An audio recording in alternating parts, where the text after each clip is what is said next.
또 어떤 사람이 타국에 갈 때 그 종들을 불러 자기 소유를 맡긴과 같으니 각각 그 재능대로 한 사람에게는 금 5달란트를, 한 사람에게는 2달란트를, 한 사람에게는 1달란트를 주고 떠났더니 5달란트 받은 자는 바로 가서 그것으로 장사하여 또 5달란트를 남기고 2달란트 받은 자도 그같이 하여 또 2달란트를 남겼으되 1달란트 받은 자는 가서 땅에 파고 그 주인의 돈을 감추어 두었더니 오랜 후에 그 종들이 주인이 돌아와 그들과 결산할세.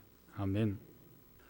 본문의 내용은 우리가 잘 알고 있는 달란트 비유에 관한 예수님의 말씀입니다.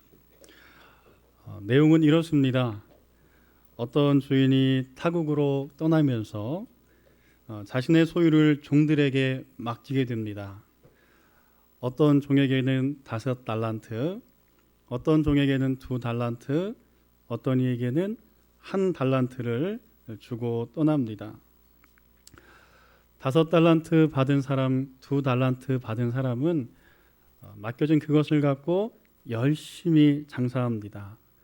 성경에 보면 바로 가서라고 말할 정도로 그들은 맡겨진 사명이 있는 그 순간 최선을 다해서 그것을 감당하게 되지요.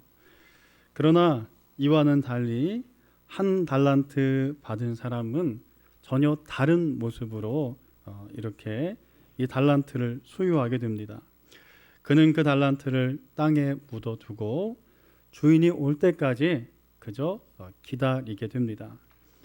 주인이 돌아왔습니다. 19절의 말씀처럼 오랜 후에 그 종들이 주인이 돌아와 그들과 결산할세.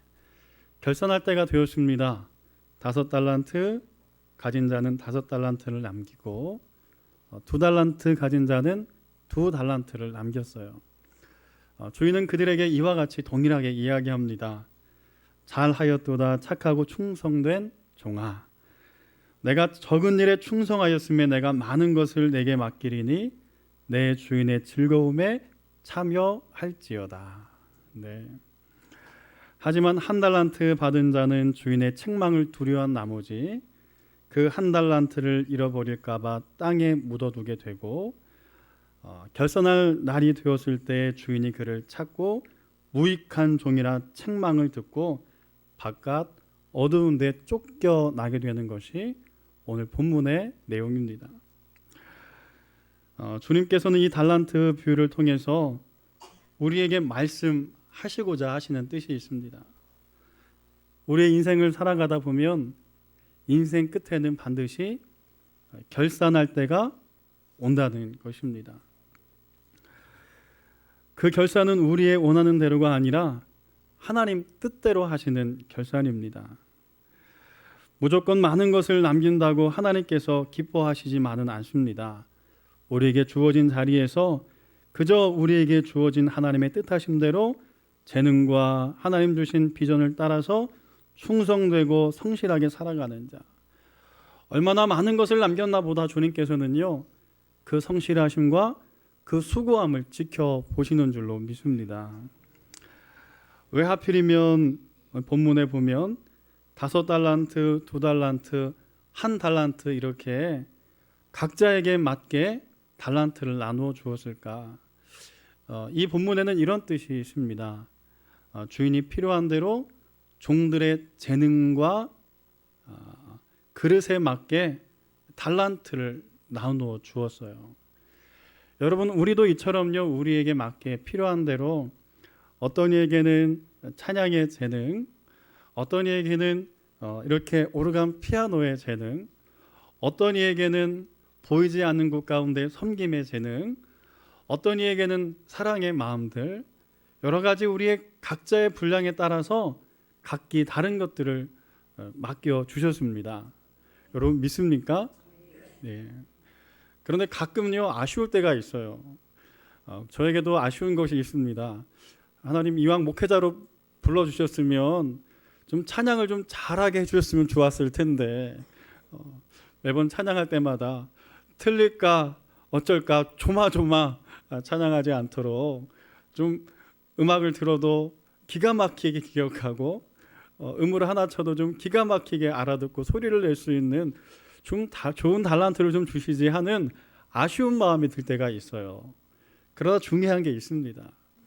무엇을 받았거든요. 무엇을 받았든지 받은 만큼 남겨야 합니다. 부족하게 받았다고 생각하시는 분 걱정할 필요 없어요. 그만큼만 남기면 주님께서 칭찬하시고 기뻐하십니다.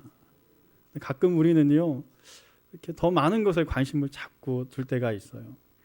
오늘 달란트 비유를 통해서 하나님께서 필요한 만큼 우리에게 주심을 믿고 오늘도 주님의 성실하심을 닮아가는 우리 모두가 되었으면 좋겠습니다. 다윗은 하나님을 향하여서 이렇게 하나님을 찬양했습니다.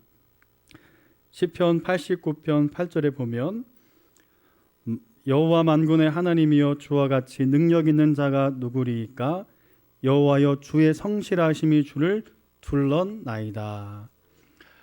여러분, 우리에게 맡긴 것뿐만 아니라요, 주님도 우리에게 성실하신 분이십니다. 그래서 우리가 어떤 자리에 어떻게 기도하든 어떻게 세밀한 음성으로 주님 앞에 고백하든지 우리의 그 작은 모습, 세밀하심 하나까지요, 성실하신 하나님께서는 기억하시고 돌아보시는 줄로 믿습니다. 이 성실이란 말은요, 헬라어로 말하면 피스티스란 말인데 성실과 동일한 단어가 뭐가 있냐면 믿음이라는 단어가 있어요. 그래서 신약 성경에 보면 이렇게 피스티스 기록된 것 찾아보면요, 똑같이 믿음이라고 이렇게 표현되어지고 있어요. 믿음의 사람이라는 것은 한편 어떤 사람입니까? 그러면 성실한 사람인 거예요. 믿음 있는데 불성실하다, 그거는요 성경과 맞지 않은 거예요. 하나님의 성실하심이 우리를 향하듯이 오늘도 믿음으로 살아가는 자가요, 복음 앞에 말씀 앞에 성실하게 살아가야 합니다. 여러분, 노아가 그렇게 살아갔어요. 노아는 하나님 앞에 방주를 지으라는 말씀을 받게 됩니다. 그리고 그 말씀에 따라서 오랜 세월 자신의 인생 전부를 방주를 만드는 데 사용합니다. 풍랑이 일어도 비바람이 일어도 땅의 모든 것이 잠겨도 부서지지 않을 만한 튼튼한 방주를 믿음으로 성실하게 만들지요. 오늘도 이 노아처럼 하나님 앞에 믿음 앞에 성실한 우리 모두가 된다면 주님께서 이렇게 말씀하실 거예요. 잘하였도다 착하고 충성된 종아. 믿음에 성실한 사람들의 세 가지 특징을 정리해 보고자 합니다. 그리고 우리가 그렇게 살아가길 원하는데 첫 번째는요, 작은 일을 크게 여긴다는 거예요. 한번 좀 따라했으면 좋겠습니다. 작은 일을 크게 여깁시다. 그렇습니다. 21절에 보면 그 주인이 이르되 잘하였도다 착하고 충성된 조가 내가 적은 일에 충성하였음에. 여러분, 어떤 일에 충성했다고요? 적은 일에 충성했어요. 적은 일에. 여러분, 적은 일이 뭘까요? 작은 일이 뭘까요? 어찌 보면 사람들의 관심은요, 언제나 큰 것에 관심이 두어지고 언제나 주목받는 것에 마음을 두고 살아가는 것이 자연스러운 사람의 마음들이지요.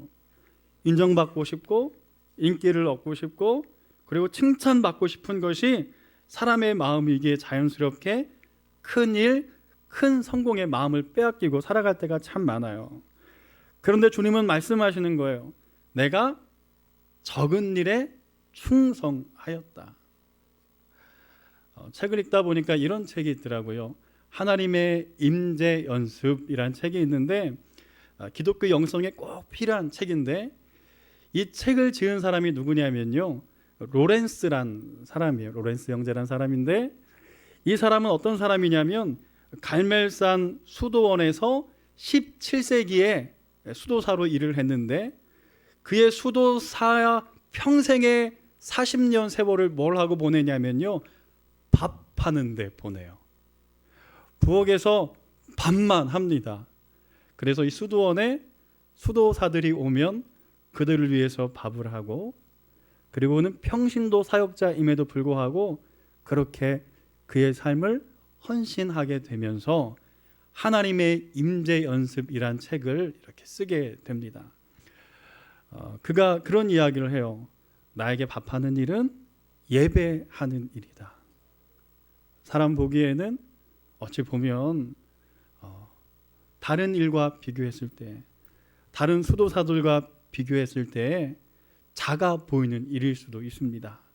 그러나 그는 그 작은 일의 충성함을 통해서 하나님 앞에 예배하고 하나님의 관계 속에서 영적인 관계들을 회복해 나가는 것들을 보게 돼요. 사랑하는 성도 여러분, 교회 안에는요 작은 일이 하나도 없습니다. 이 앞에 보면요, 제가 이렇게 스톨을, 이 하얀 걸 스톨이라고 하거든요. 근데 이거는 이 목에만 하는 것이 아니라 절기에 따라서 이렇게 똑같이 하얀색으로 바꾸어서 교체를 하게 되어져 있습니다. 교회 달력이 따로 있는데요, 그 달력에 따라서 어떤 때는 보라색, 어떤 때는 하얀색, 어떤 때는 녹색, 다음 주에 녹색이 될 텐데요, 누가 하는지 언제 바꾸는지 이것을 보신 분은 아마 한 분도 없을 거예요. 그러나 맡겨진 일이기에 아주 성실하게 달력 하루하루를 체크하면서 이 사역을 감당하시는 분이 있죠. 여러분, 예를 들어 이렇게 설명드렸지만 우리 교회 안에는요 많은 직분들, 많은 섬김의 자리들이 있습니다.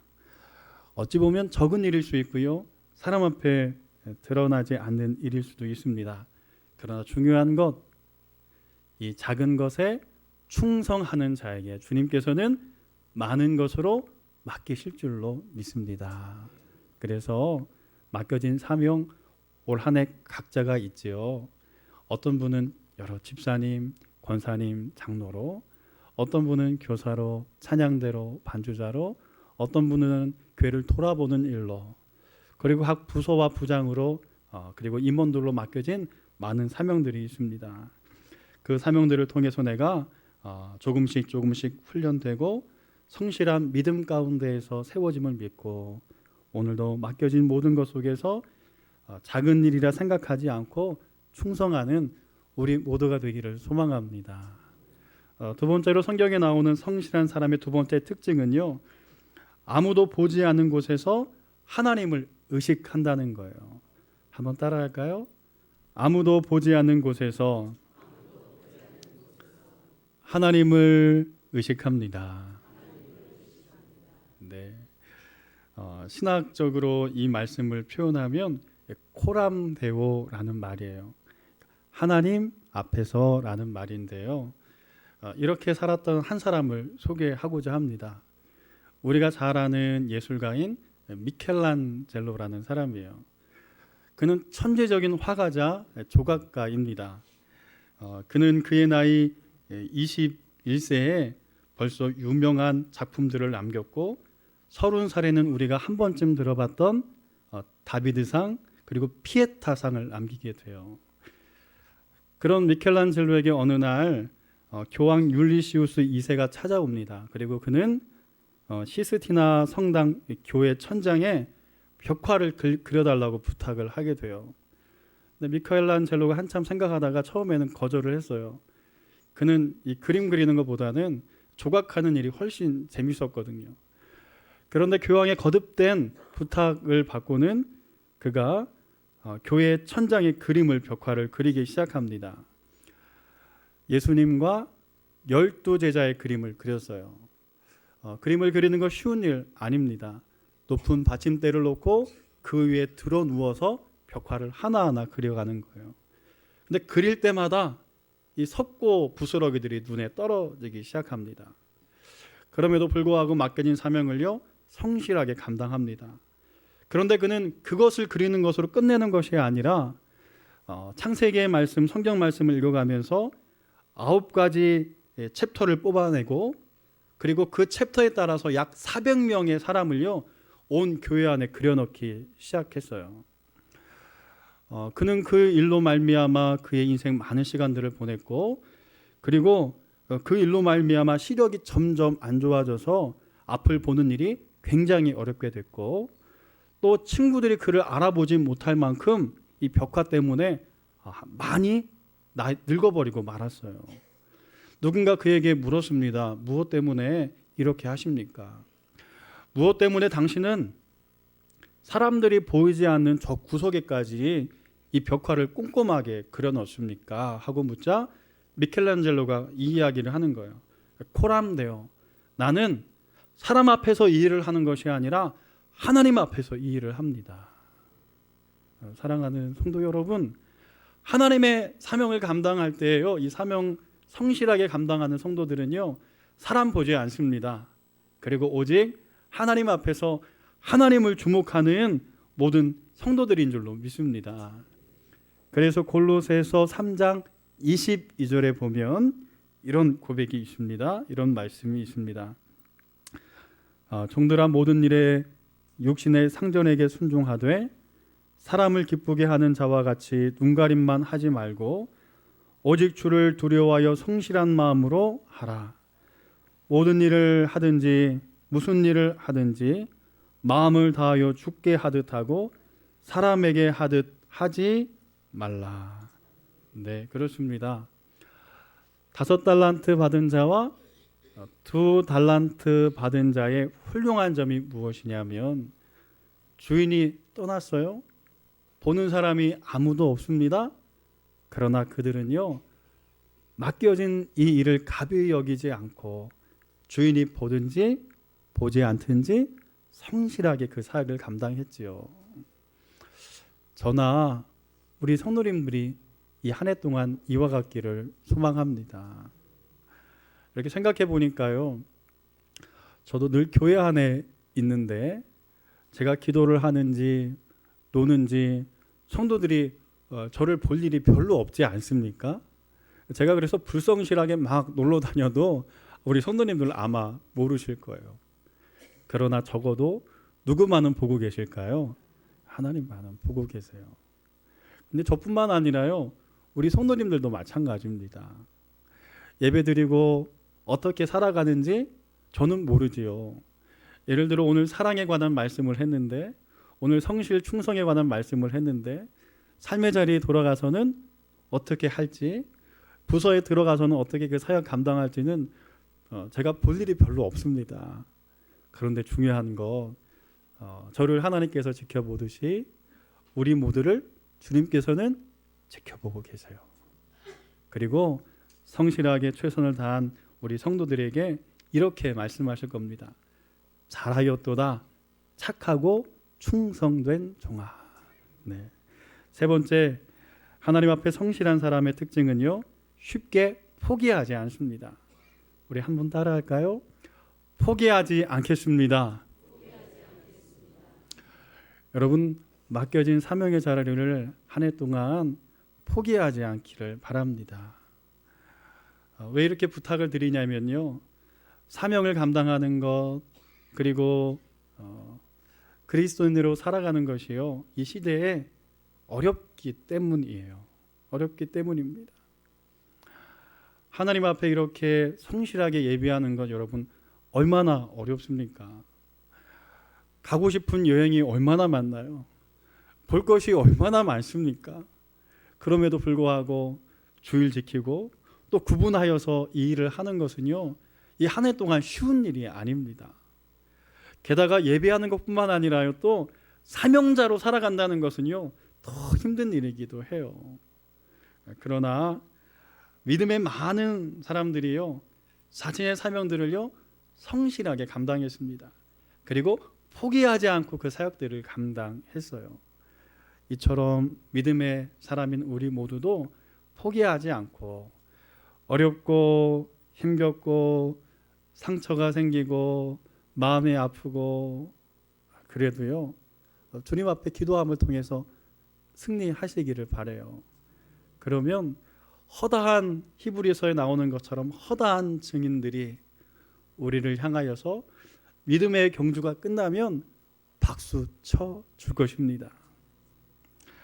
사진 한 장 준비되어져 있는데요, 이 사진은 뭐냐면 1968년 10월 22일 이 마라톤이 열렸던 이 광장의 모습입니다.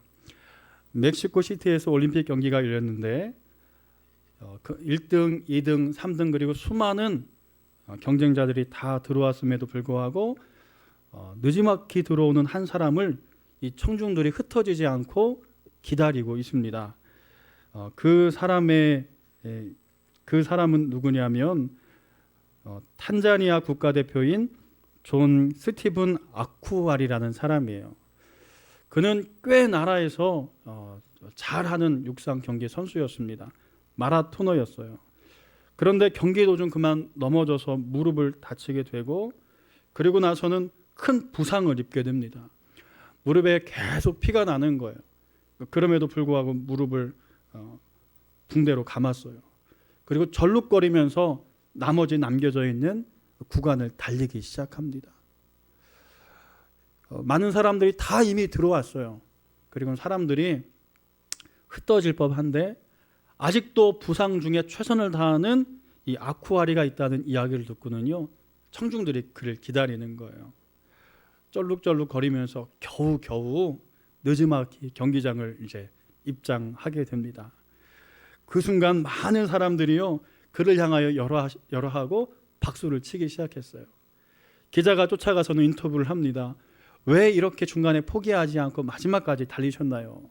그러자 아쿠아리가 이렇게 대답하죠. 나의 조국 탄자니아는 나를 마라톤 선수로 출전시킬 때 출발만 하라고 보낸 것이 아니라 끝까지 뛰라고 보낸 것입니다. 여러분, 주님도 마찬가지입니다. 달란트 재능들을 우리에게 주시고 우리를 보내신 데에는요, 출발만 하라고 주신 것이 아니라 끝까지 포기하지 않고 잘 달려가라고 우리를 부르셨습니다. 그렇다면 그 주님의 음성이 나에게 있다면 오늘도 이 말씀 붙들고 끝까지 뛸 수 있기를 바랍니다. 힘겹기도 합니다. 유혹도 옵니다. 상처도 생겨요.